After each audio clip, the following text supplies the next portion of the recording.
کربلا کے جانثاروں کو سلام کربلا.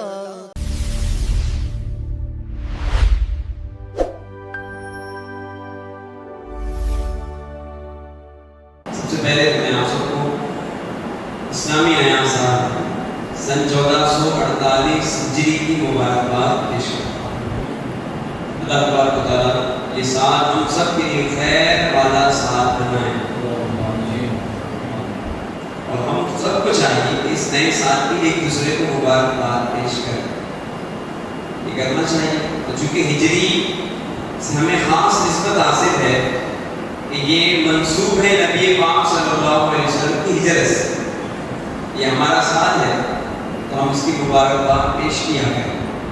اس کے حوالے سے بھی کچھ لوگوں میں غلط فہمیاں پھیلائی جاتی ہیں، بیان کا حصہ ہوگا، غور کیا جائے گا، لیکن یہی ہے کہ اس کی مبارکبادیاں پیش کی جائیں. اور یہ یاد رہے کہ یہ 1448 سنہ ہجری ہے، یہ ہم سب کو یاد رہنا چاہیے.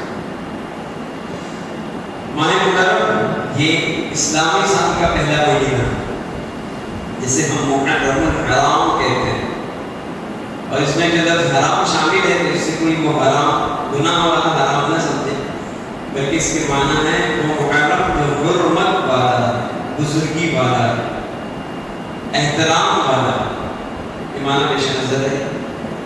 ایک محرم ہی سے مجالس محرم کا آغاز ہوتا ہے. مختلف نام ہوتے ہیں اس کے، ذکر شہداء کربلا، ذکر شہید اعظم، ذکر اہل بیت، ذکر امام حسین، ذکر آل رسول وغیرہ. لیکن یہ تمام کی تمام جو مجالس ہوتی ہیں وہ مجالس محرم ہوتی ہیں، محرم کی مجلس سے اس کا آغاز ہو چکا ہے. آج ایک محرم تھی اور اب یہ دوسری شب کا آغاز ہو چکا ہے، یعنی یہ ماہ محرم کی دوسری تاریخ کی شب ہے، اس میں آپ تشریف لائیں.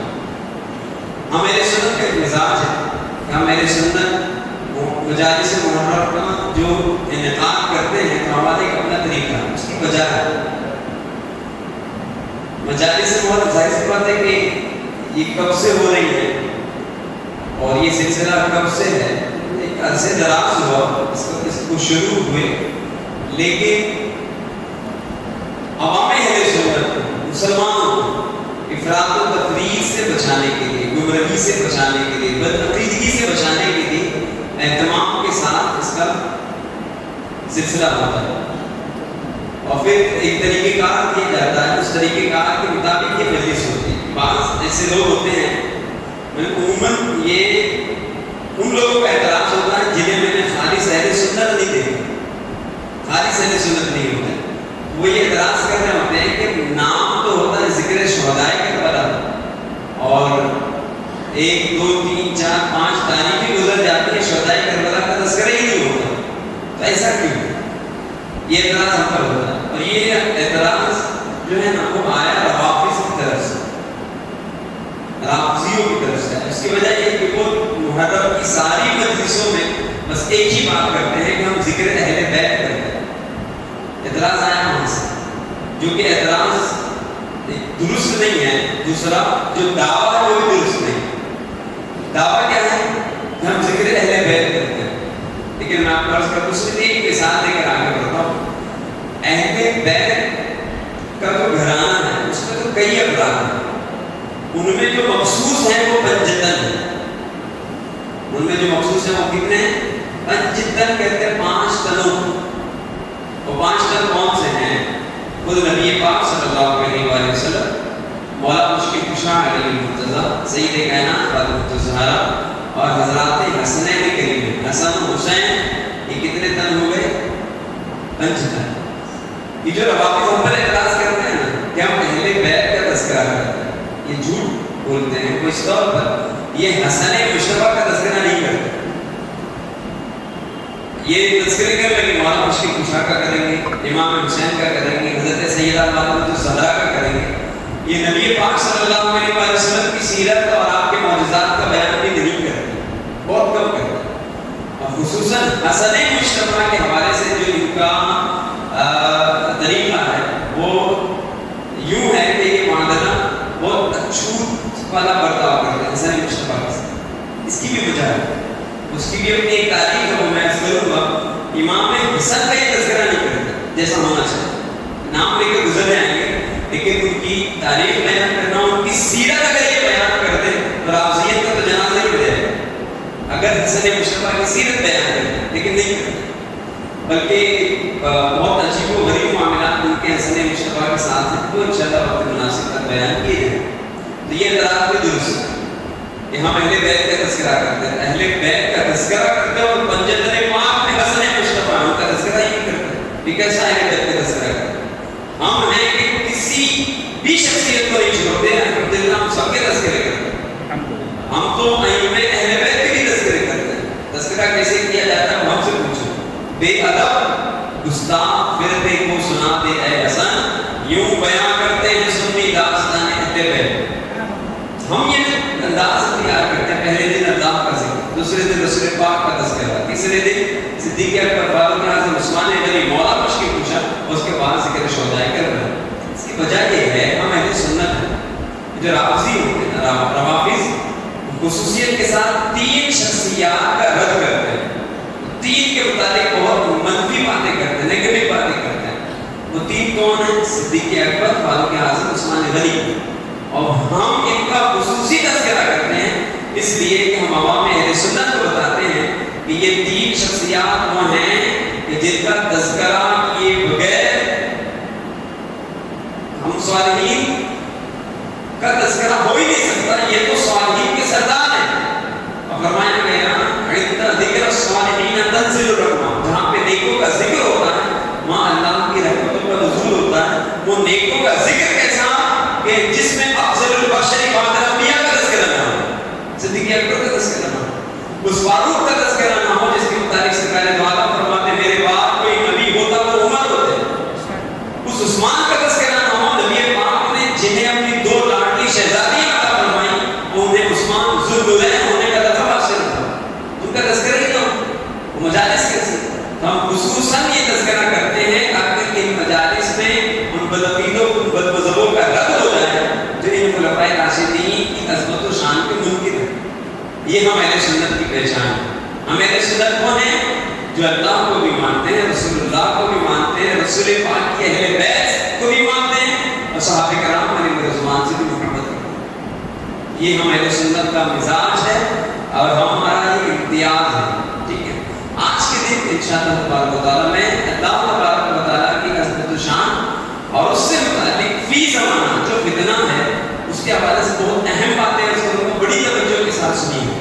تھوڑی سی مشکل ہو سکتی ہے عوام کے لیے, لیکن یاد رہے گی تو ایک بہت بڑے فتنے سے آپ بچیں گے اور دوسروں کو اللہ نے چاہ بچانے والے کریں گے. قرآن کریم کی جس سورہ مبارکہ کا کی تلاوت کا میں نے شرف حاصل کیا, سورۃ الاخلاص سے قل هو اللہ احد. یہ آیت مبارک, یہ آیت اور یہ مکمل سورت جو ہے نا, یہ اللہ تبارک و تعالیٰ کی وحدانیت, اس کے واحد, اس کے احد, اس کے ایک ہونے پر بہت مضبوط دلیل ہے. اللہ کریم فرماتا ہے محبوب آپ کہہ دیں قل هو اللہ احد, محبوب آپ فرما دیں کہ وہ اللہ ایک ہے, وہ واحد. ہم مسلمانوں کا عقیدہ روئے زمین پر جتنے مذاہب پائے جاتے ہیں ان مذاہب کی تعداد کم و بیش 300 بیان کی جاتی ہے. ان میں سے مخصوص مذاہب لے لیں تو مذہب اسلام, کرسچینٹی, یہودی مذہب, یہودیت, پھر ہمارے اپنے ملک میں ہنود کا مذہب پایا جاتا ہے, پھر بدھزم پائی جاتی ہے, بدھسٹ کے جو پیروکار ہوتے ہیں وہ, ان کے علاوہ اور بھی مذاہب یہ تو مشہور ہے. سکھ مذہب ایک مذہب ہے, تو اس طرح کے بہت سارے مذاہب ہیں دنیا میں. جتنے مذہب ہیں یہ سب اللہ تبارک و تعالیٰ کے وجود کے انکار ہی نہیں ہے. یاد رکھیں کوئی مذہب اللہ کے وجود کا انکار نہیں کرتا, سب کے یہاں اللہ کے وجود کا اقرار موجود ہے, اگرچہ شرکیہ عقیدہ بھی ہے. کہ اللہ کے وجود کا انکار نہیں کرتے، نام الگ دیتے ہیں. کرسچن کیا کہتے ہیں؟ گاڈ کہتے ہیں. یہودی بھی اپنے انداز میں اللہ تبارک و تعالیٰ کے لیے ان کے بھی کچھ کلمات ہیں، کچھ الفاظ ہیں. غیر مسلم بھی پتہ نہیں کیا کچھ کہہ رہے ہیں، غیر مسلم وہ کچھ کہہ رہے ہوتے ہیں جس کو کہنے کی بھی اجازت نہیں. یہ بھی سنو، ایشور اللہ کے لیے لفظ نہیں کہا جا سکتا، بھگوان معاذ اللہ قطعی نہیں کہا جا سکتا. پرماتما اللہ کے لیے کہنا معاذ اللہ یہ تو کفر تک پہنچا دے گا. ایشور لفظ بھی درست نہیں ہے، ابھی بھگوان اللہ کے لیے ہرگز نہیں کہہ سکتے. اس کے علاوہ معاذ اللہ پرماتما کہنا تو اللہ تبارک و تعالیٰ کے لیے روح کا عقیدہ رکھنا پر اللہ تعالیٰ سے پاک. پرماتما آتما میں جو برہم ہوتی ہے بڑی عظیم وہ آتما، اللہ تعالیٰ تو آتما ہم سے معاذ اللہ. اس طرح کی اور بھی جو لفظ غیر مسلم استعمال کرتے ہیں ہم اللہ کے لیے استعمال کر ہی نہیں سکتے. البتہ لفظ جو گاڈ ہے، گاڈ یہ اللہ کے لیے بولا جا سکتا ہے. لیکن ایک بات پیش نظر رہے کہ حتی الامکان اللہ تبارک و تعالیٰ کے لیے لفظ اللہ ہی استعمال کیا جائے، الہ استعمال کیا جائے. اس کے علاوہ خدا بھی بولنے کی اجازت ہے. یہ خدا لفظ عربی نہیں ہے، خدا لفظ اردو نہیں ہے، خدا لفظ فارسی ہے، پرشین، لیکن بولنے کی اجازت موجود ہے. اللہ کے لیے رب لفظ بولا جاتا ہے، لیکن سب سے بہتر جو لفظ ہے وہ ہے اللہ. پھر اس کے اور بھی صفاتی نام، لیکن گاڈ بھی کہہ سکتے ہیں سمجھانے کے لیے. جیسے غیر مسلموں کو سمجھانا ہو تو آپ اللہ کے لیے گاڈ لفظ یوز کر سکتے ہیں.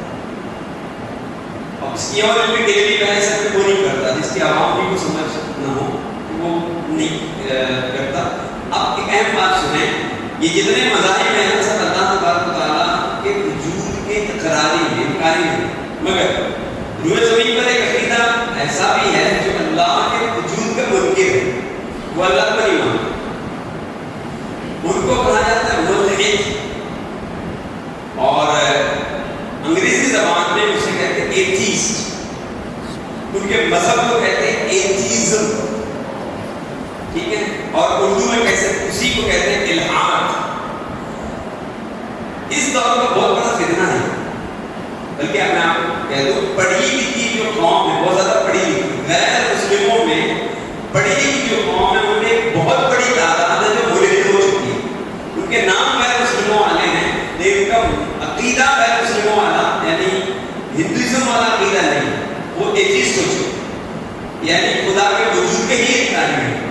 آپ کے درمیان رہتے ہیں وہ، آپ سمجھتے میرا پڑوسی ہے اور وہ غیر مسلم ہوگا. تہوار بھی منا رہے ہوتے ہو، تہوار اس لیے منا رہے تھے کہ اس میں مزہ آتا ہے، کھانے پینے کے انتظام ہو جاتے ہیں، کپڑے وغیرہ پہنتے ہیں، یہ سب صرف انٹرٹینمنٹ کے لیے کر رہے ہوتے ہیں. عقیدہ ان کا وہ نہیں ہوتا. ہمارے اپنے اس میدانی روڈ پر کئی ایسے افراد ہیں جنہیں ہم غیر مسلم سمجھتے ہیں مگر ایتھیسٹ، وہ خدا کے وجود کے ہی انکاری ہیں. مثلا ایک شخص کو میں جانتا ہوں، وہ بھی مر چکا ہے، اس کے بچے بیٹے زندہ ہیں. اس کا ایک جوان بیٹا انتقال کر گیا تھا، اچانک حادثے کا شکار ہو مر گیا تھا. پہلے حادثے کا شکار ہو، پھر ہاسپٹلائز ہوا، پھر اس کے لیے اس نے پرارتھنائیں کی، دعائیں کی، مگر بچا نہیں، مر گیا. اس نے کیا کیا تھا، اپنے گھر دکان میں جتنی مورتیاں وغیرہ رکھی تھیں اور تصویریں وغیرہ حافظہ تھی سب اٹھا کے لے جا کے اس نے روڈ پہ پٹک دیا، پھینک دیا. پھر یہ ساری جتنی ہیں میرے کسی کام کے لیے کہ میرا بیٹا نہیں بچا تھا، ان سے میں نے پرارتھنائیں کی، دعائیں کی، مجھے بچا نہیں سکے، میرے کس کام کے سب کو پھینک دیا.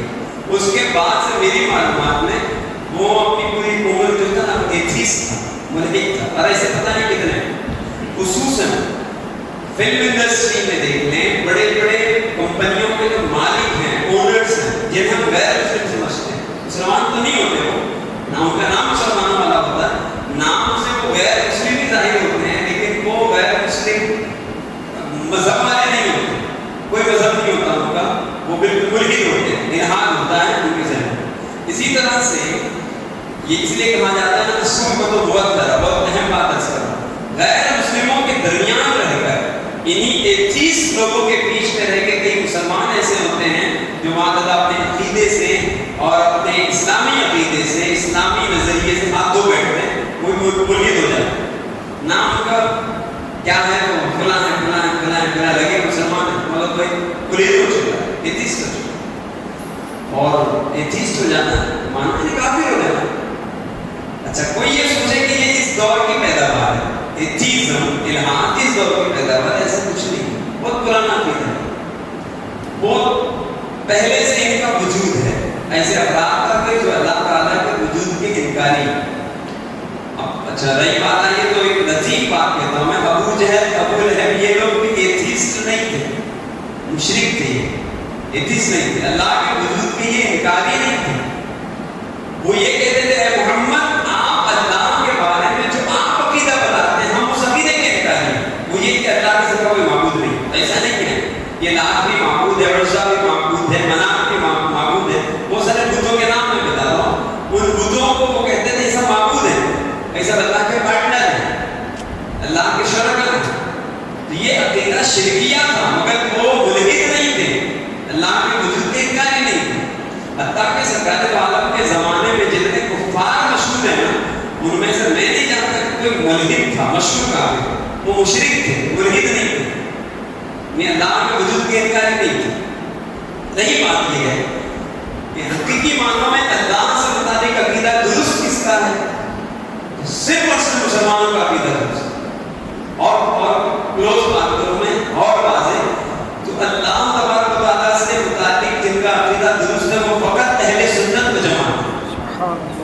اہل سنت کے علاوہ بھی جو ہے وہ بھی معاہدہ اللہ سے متعلق غلط عقائد رکھتے ہیں, اور ایسے عقائد رکھتے ہیں کہ انہی عقائد کی بنا پر کبھی کبھی علماء اہل سنت ان سے کہتے ہیں کہ آپ ہم سے کلام کریں, بات کریں, اور آپ ثابت کریں گے کہ اللہ سے متعلق آپ کا یہ عقیدہ کفریہ ہے, شرکیہ ہے, مگر وہ بات کرنے کو تیار نہیں ہوتے.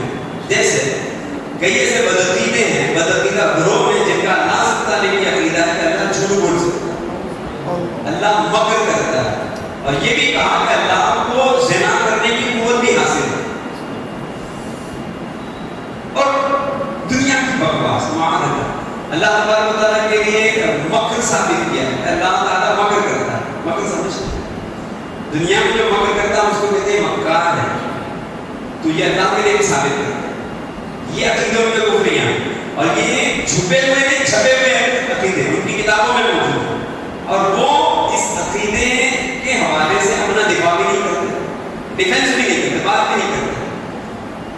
پتہ ہی چلا کہ اللہ سے متعلق جو درست عقیدہ رکھنے والا گروہ ہے وہ فقط اہل سنت و جماعت. اچھا کوئی یہ سمجھے کہ ہم اہل سنت بول کے بہت اپنے آپ کو محدود کر لیتے, ایسا نہیں ہے. روئے زمین پر مسلمان کہلانے والوں کی جو اکثریت ہے وہ فقط اہل سنت و جماعت. پوری دنیا میں کسی ملک میں آپ چلے جائیں گے وہ سب اہل سنت و جماعت. جو یہ بدعقیدے ہیں یہ مٹھی بھر بدعقیدے ہیں, ان کا وجود ہے, لیکن یہ اہل سنت پر غالب نہیں ہے. رہتی دنیا تک ہمیشہ جو گروہ غالب رہے گا وہ فقط اہل سنت و جماعت ہو, یاد رکھیں. یہ اہل سنت و جماعت ہے جس کی شان یہ ہے, اس شیخ کی تشریح نہیں کروں گا میں, لیکن اعلیٰ حضرت ذکر برکت کہتے ہیں بے عذاب و عتاب حساب و کتاب تابت اہل سنت پیدا کو سلام, تابت اہل سنت پیدا کو سلام. میرے آپ امام اہل سنت سے پوچھیے کہ اہل سنت کون ہے اور اہل سنت کو کیا شان ملنے والی ہے, تو آپ فرماتے ہیں کہ اہل سنت کام بیڑا پار اصحاب حضور نجم ہیں اور نام ہے عطرت رسول اللہ کی. ہم اہل سنت.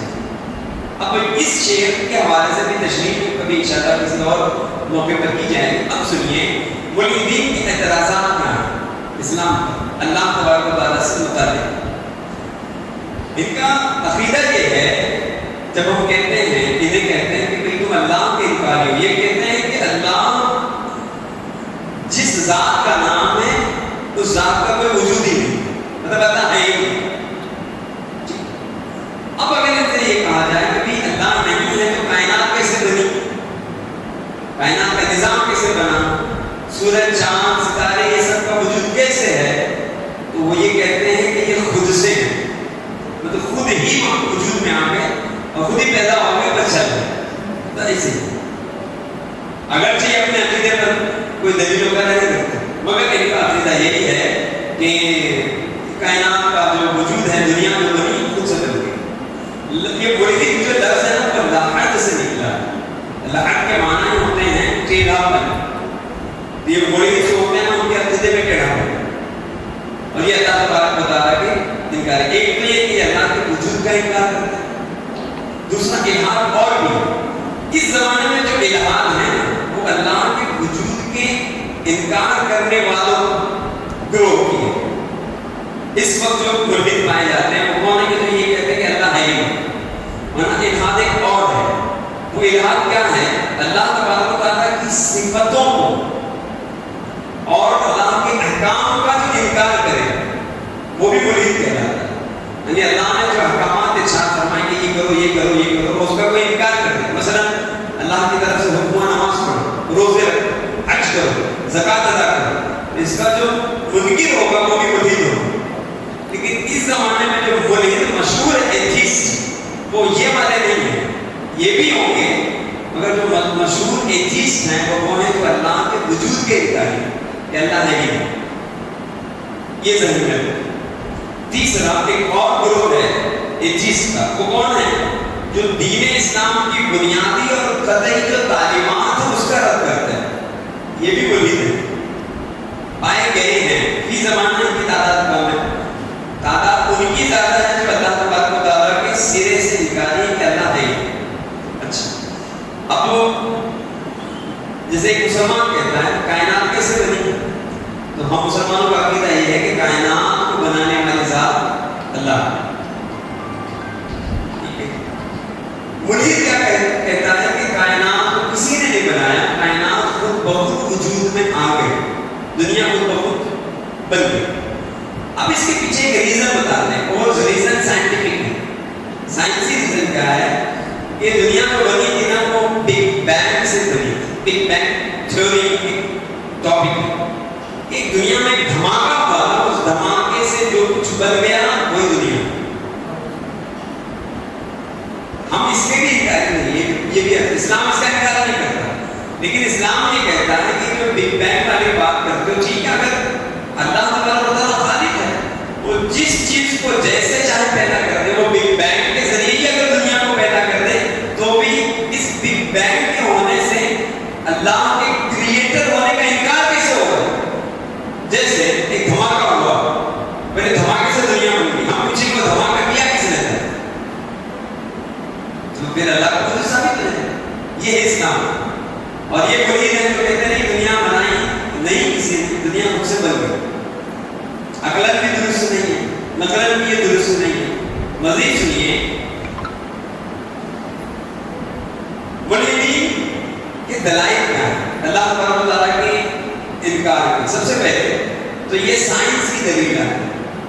اور سائنس کی دلیل کیا؟ وہ کہتے ہیں کہ کائنات اور زندگی کے بہت سے جو مضامین ہیں اس کو سائنس کے ذریعے سمجھا جا سکتا ہے. تو جب سائنس کے ذریعے جو چیز سمجھ میں آ جائے تو ہم اس کو ایکسیپٹ کر لیں گے، اور سائنس جس چیز کو نہ سمجھا سکے ہم اس کا انکار کر دیں گے. اور اللہ تعالیٰ کو سائنس ثابت نہیں کر پاتی، لہٰذا ہم اللہ کے وجود کے منکر ہیں کہ سائنس سے اللہ تبارک و تعالیٰ ثابت نہیں ہوتی. ایک وجہ اس کا رد موجود ہے، وہ میں عرض کرتا ہوں. دوسری ریزن یہ کہتے ہیں کہ دنیا میں جو شر ہے یا مصیبتیں ہیں، تو اگر اللہ ہے تو مصیبتیں کیوں ہیں، شر کیوں ہے، برائی کیوں ہے، گناہ کیوں ہے؟ فقط نیکی ہونی چاہیے، فقط خیر ہونی چاہیے، مصیبتیں نہ ہوں، آسانیاں نہیں ہونی چاہیے.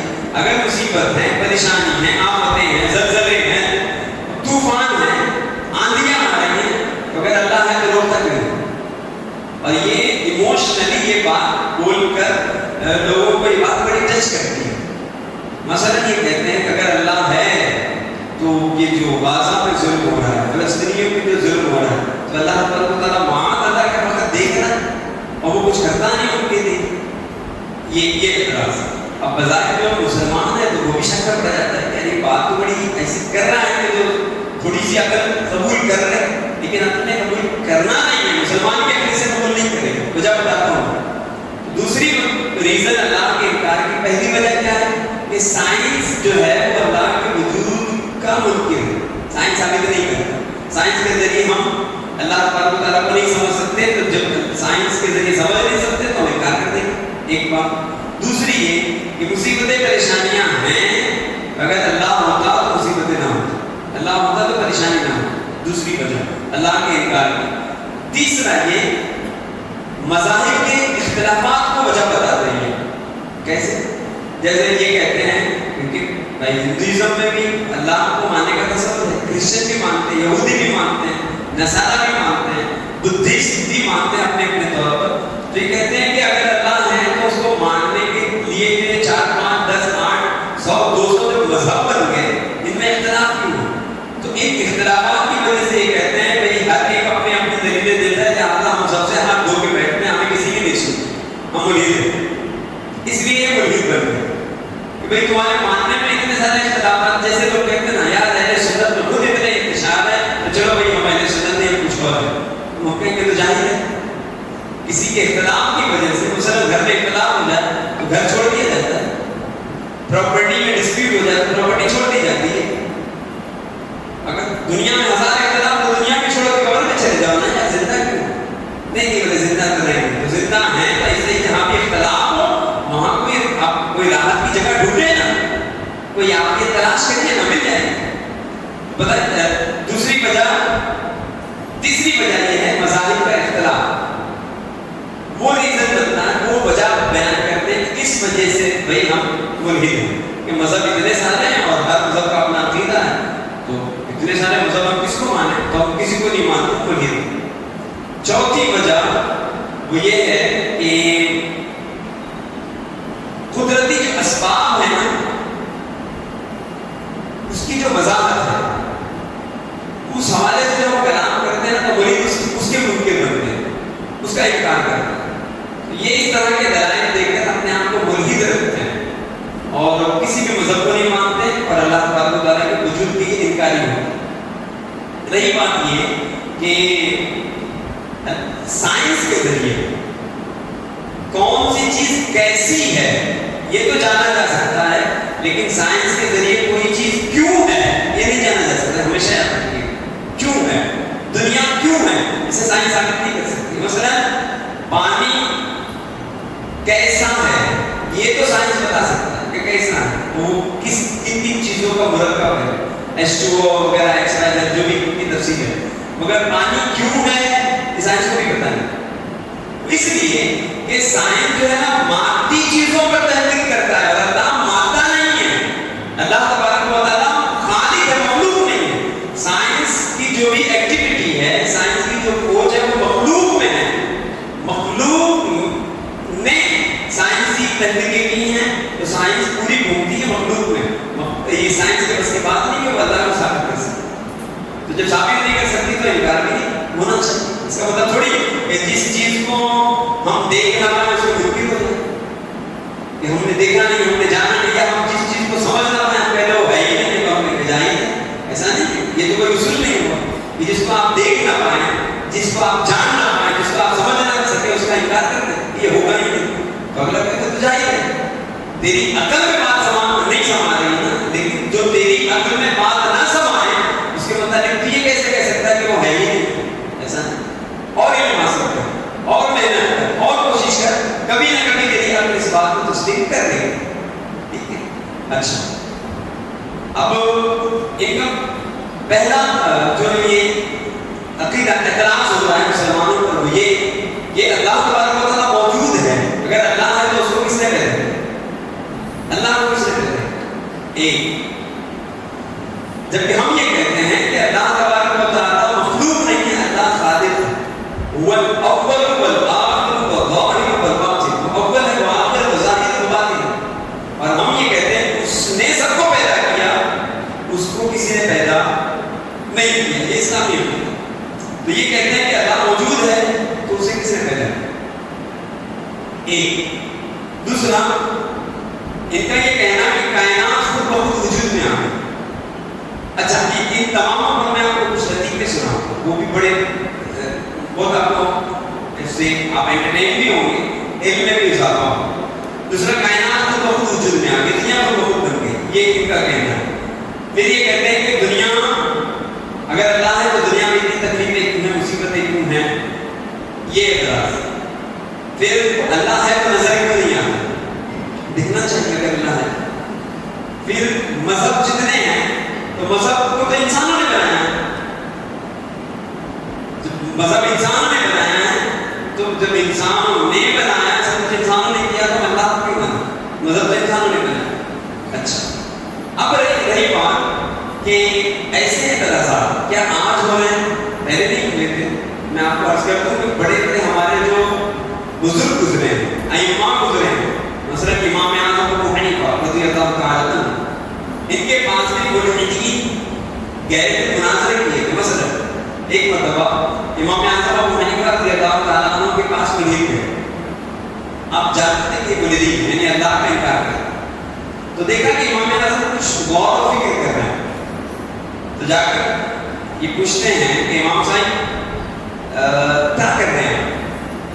امام اعظم ابو حنیفہ نے فرمایا میں ایک چیز پر غور کر رہا ہوں۔ کہا آپ کو کیا بات ہے؟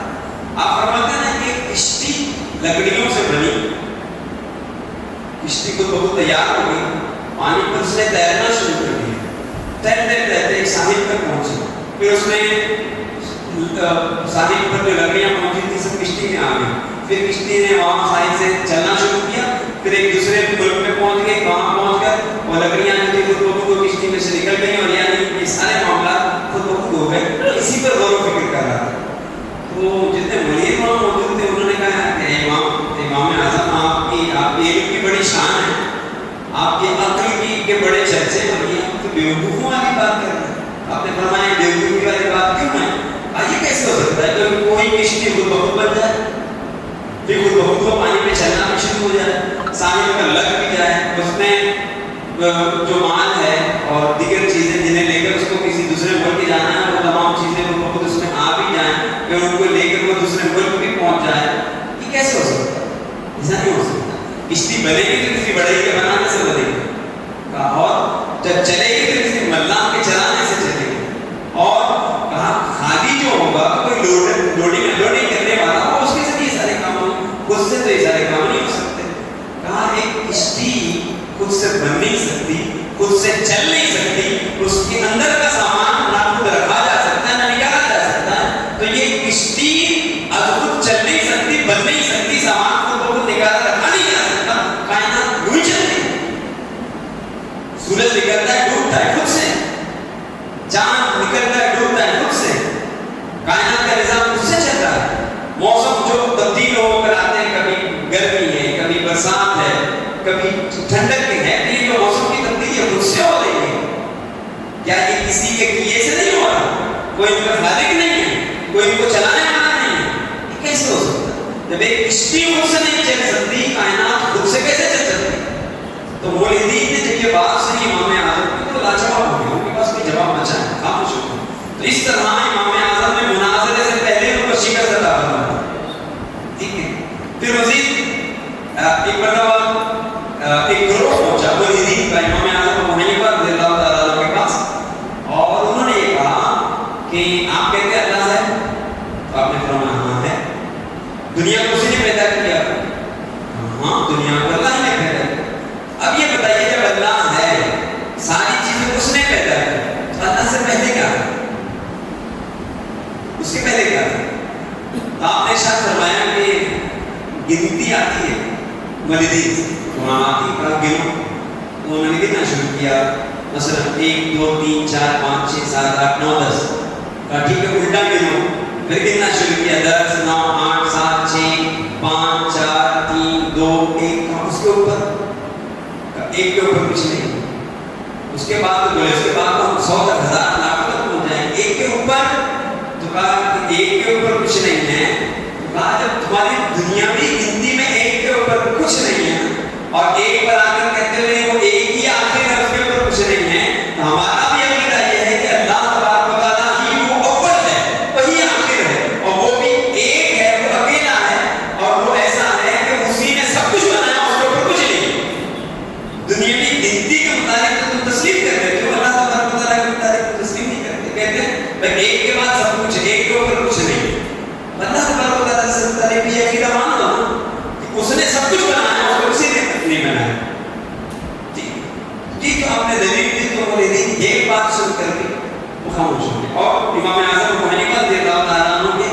اس اعتراض پر جو آپ نے فرمایا اس کا وہ جواب نہ دے سکے. پھر یہ کہا کہ اگر اللہ تبارک و تعالیٰ ہے تو وہ کہاں ہے؟ ایک گروہ تھا امام اعظم ابو حنیفہ سے مناظرہ کیا، یعنی ملحدین سے کثرت کے ساتھ امام اعظم ابو حنیفہ کو مناظرہ ثابت ہے. امام اعظم کب کے؟ آج سے کم و بیش 1300 سال پہلے کے گزرے جن کے ہم مقلد ہیں. تو یہ کہا کہ اگر اللہ تبارک و تعالیٰ ہے تو وہ کہاں ہے، اور معاذ یہ تک کہا کہ اس کا منہ کس طرح، جبکہ اللہ تعالیٰ منہ رکھنے سے ہونے سے پاک، تو اللہ کدھر ہے؟ تو آپ نے شاہ فرمایا کہ ایک چراغ جلوایا، روشن کروایا، چراغ روشن. تو آپ نے پوچھا کہ چراغ کی روشنی کس طرح، چراغ جل رہا ہے، لیمپ جل رہا ہے، مجھے اس کی روشنی کس طرح، مشرق مغرب شمال جنوب اوپر نیچے کس طرح؟ تو کہا کہ وہ تو ہر طرف، چراغ کی روشنی ہر طرف ہے. تو کہا ایک چراغ جو ایک انسان کا بنایا ہوا چراغ ہے اس کی روشنی تو ہر طرف ہے. ہمارا رب جو ہے نا وہ بھی نور ہے، اور اللہ نور سماوات والارض، اللہ زمین و آسمان کا نور ہے، تو لہٰذا اس کے جلوے ہر جگہ ہیں.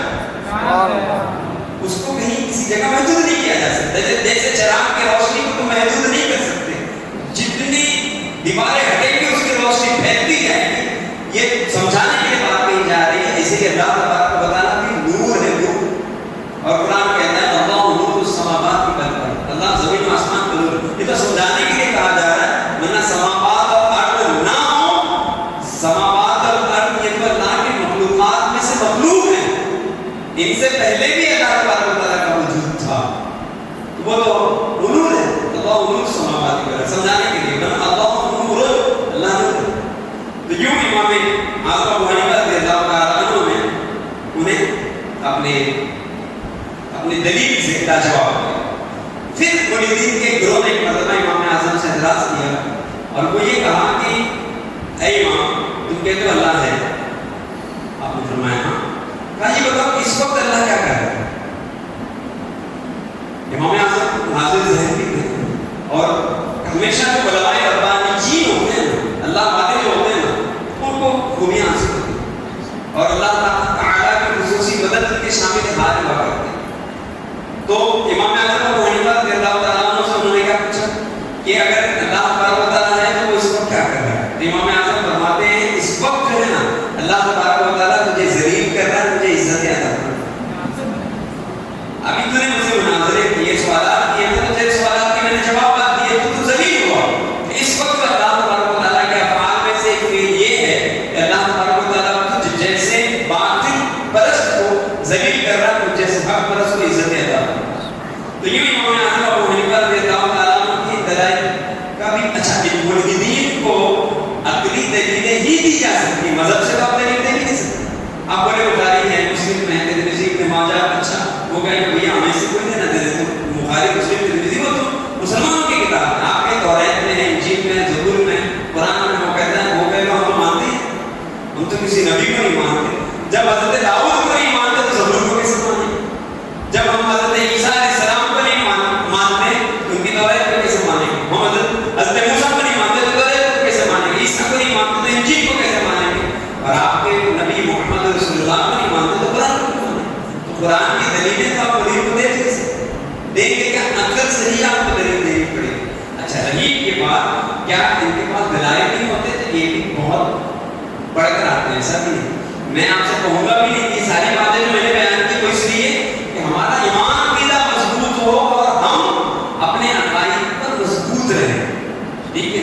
اور کبھی کوئی اس طرح کا چھوٹا موٹا اعتراض تک پہنچے تو ہمارے پاس ایسے دلائل موجود ہو کہ ہم اس کا رد کر دیں. نہیں، ہمارے علماء نے، ہمارے مقررین نے ہمارے خطبہ نے ہمیں تقریر کی، ہمیں سمجھایا. آپ کے لیے کافی ہے، آپ کسی سے ڈبیٹ نہیں کرنے جائیں، ورنہ پتہ چلا کہ سامنے کوئی مرید ایسا ہوا جو زیادہ پڑھا لکھا ہے تو آپ کو پریشان کرے. رہی بات یہ کہ اس زمانہ روئے زمین پر ہمارے ایسے علماء موجود ہیں کہ بڑے سے بڑا ملحد بھی آ جائے تو وہ ہمارے علماء کے سامنے 5 منٹ بھی نہیں بیٹھ سکتے. اگر وہ عقل و شعور رکھتا ہے، بات کرنے کی تمیز ہے تو اب کوئی جاہل اگر پاگل آ جائے تو اس کے لیے کیا ہے؟ وہ تو کچھ بھی باتیں کرے گا ادھر کی ادھر کی اور جتنا چاہے گا وقت گزار لے گا.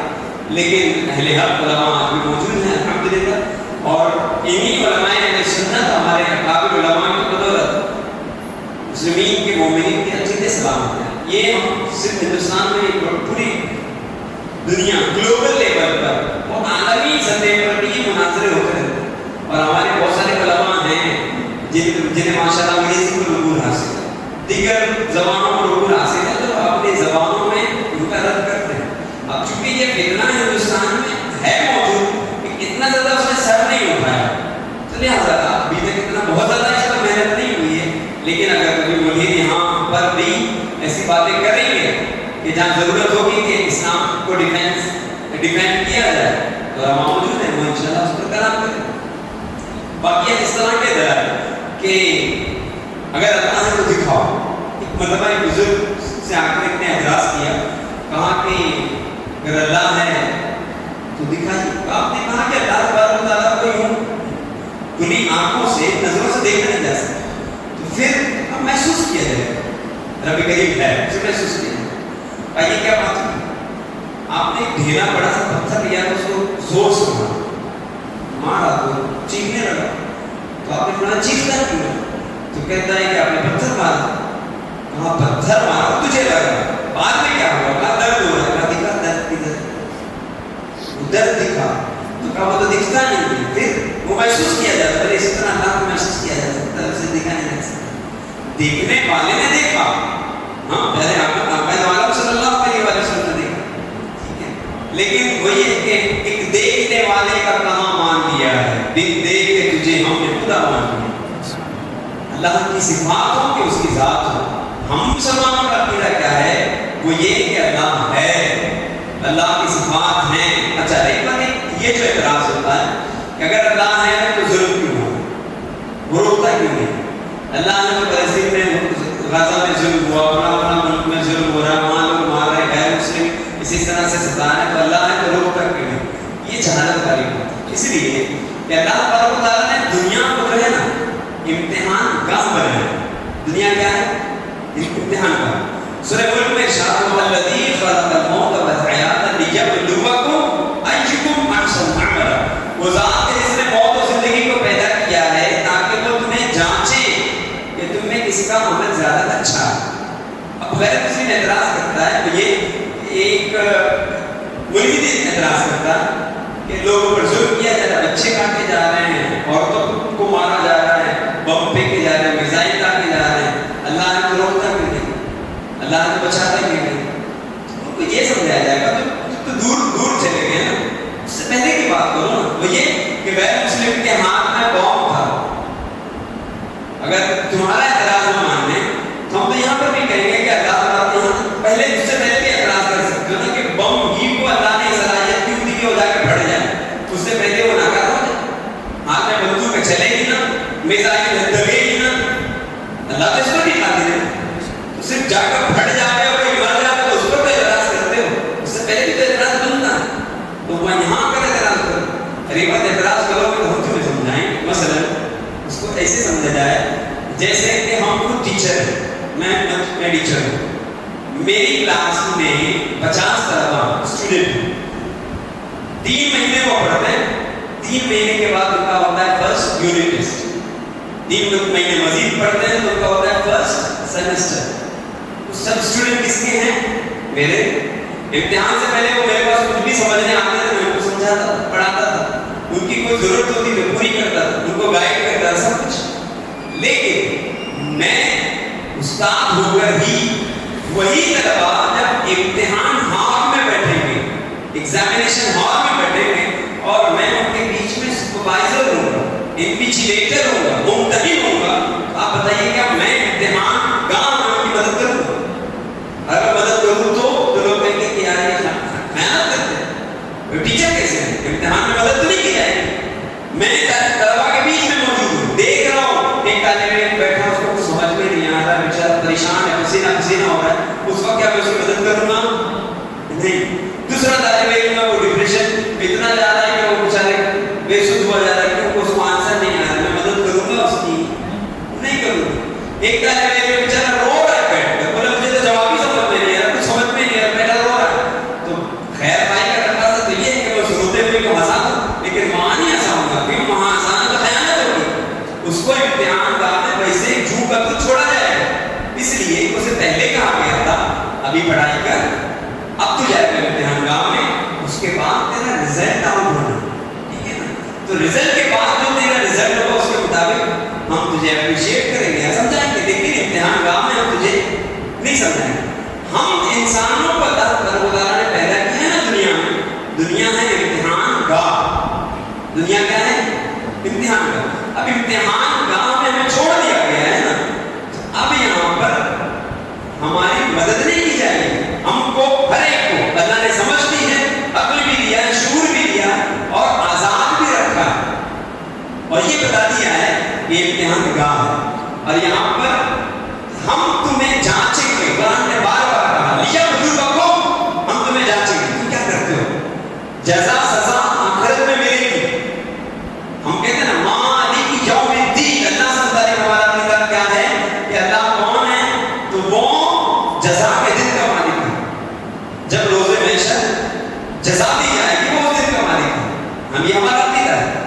تو بس ایسے سمجھ لیں کہ دنیا میں جو کچھ بھی ہونا نا ظلم و ستم، چاہے وہ کافر کرے کہ مومن کرے، اس کا حساب ہونا ہے، ان کو سزا ملنی ہے، لیکن سزا کب ملے گی؟ جب یہ امتحان گاہ سے باہر نکلے گی۔ اب یہ امتحان گاہ میں ہیں۔ اچھا کوئی یہ سمجھتا ہے کہ مثلا کوئی غیر مسلم ملک مثلا اسرائیل ہے، وہ فلسطین پہ حملہ کرتا ہے، وہ ظلم کر رہا ہے، تو یہ کہتے ہیں کہ اللہ تبارک و تعالیٰ ہے تو مدد بھی نہیں کرتا، یعنی فلسطینیوں کو بچا دے اور اسرائیل کو بری زمین میں دھسا دے۔ تو میں آپ سے عرض کروں گا امتحان گاہ میں جب کوئی سپروائزر ہوتا ہے، بچوں کو آنسر نہیں آ رہا ہوتا ہے، اس کو آتا ہے کہ نہیں آتا ہے بتاتے ہیں؟ استاد کو تو آتا ہے نا آنسر، وہ تو بتا سکتا ہے، کیوں نہیں بتاتا؟ وہاں وہ مدد نہیں کرتا کیوں کہ وہ امتحان گاہ ہے۔ ہاں یہ ضرور ہے کہ یہ کہنا کہ چونکہ مدد نہیں کر رہا اس لیے اللہ ہے ہی نہیں، ایک چونکہ مدد نہیں کر رہا اللہ قادر نہیں ہے، قدرت نہیں رکھتا۔ تو میں کہوں گا جیسے ہم دنیاوی امتحان گاہ میں کسی ٹیچر کو دیکھ کر مدد نہ کرنے کے بعد آپ یہ نہیں کہتے کہ وہ جاہل ہے، استاد کو نہیں آتا، ایسا نہیں، اس کو آتا ہے مدد نہیں کر رہا، کیوں کہ یہ امتحان گاہ ہے۔ اسی طریقے سے اللہ قادر ہے، یقیناً اللہ سزا دے گا، وہ کفار ہوں کہ مشرکین ہوں یا مومن بھی ہیں ظلم کریں گے ان کو سزا دی جائے گی، لیکن یہ امتحان گاہ ہے، اور امتحان گاہ میں یہ سلسلہ نہیں ہوگا جب ان کا روز حساب ہوگا، جب ان کے لیے روز جزا ہوگا، اس دن ان کے سارے نتیجے آؤٹ کر دیے جائیں گے، اور پھر وہ دن کیا ہوگا کہ قرآن کریم نے کیا فرمایا، اس دن الیوم نختم علی افواہہم، ہم ان کے منہوں پر مہر کر دیں گے، وَتُكَلِّمُنَا أَيْدِيهِمْ وَتَشْهَدُ أَرْجُلُهُمْ بِمَا كَانُوا يَكْسِبُونَ، مطلب ان کے منہوں پر مہر ہوگی، ان کے ہاتھ ہم سے کلام کریں گے، ان کے پیر ہم سے بات کریں گے، اس دن جب جزا و سزا کا سلسلہ ہے۔ تو اسی طرح سے یہ جتنے باطل اعتراضات ہیں نا وہ سب کے سب ختم ہوتے ہیں، لیکن یہ کہ اس کا حل کریں گے علماء۔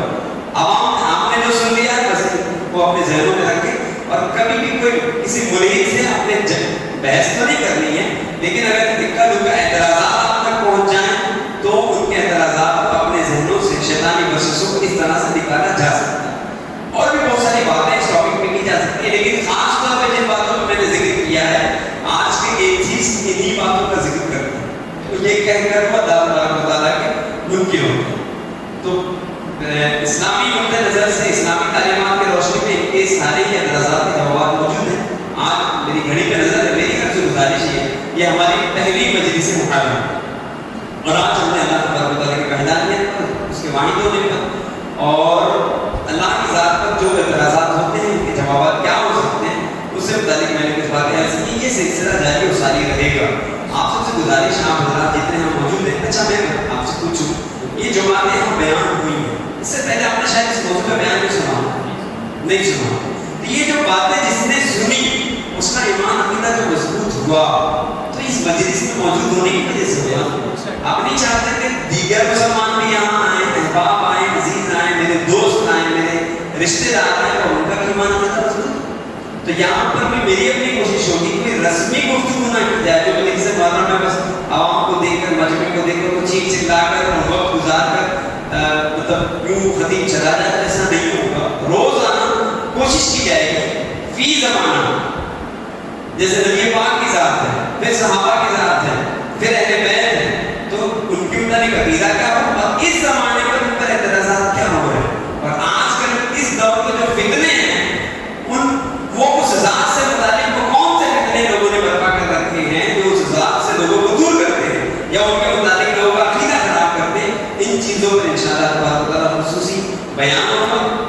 چیزوں کا تذکرہ ہوگا. آپ سب سے گزارش ہے وقت کی پابندی کے ساتھ آپ تشریف لائیں, نماز عشاء ہی ادا فرمائیں, اور کوئی لمبی مجلس ہونی نہیں ہے.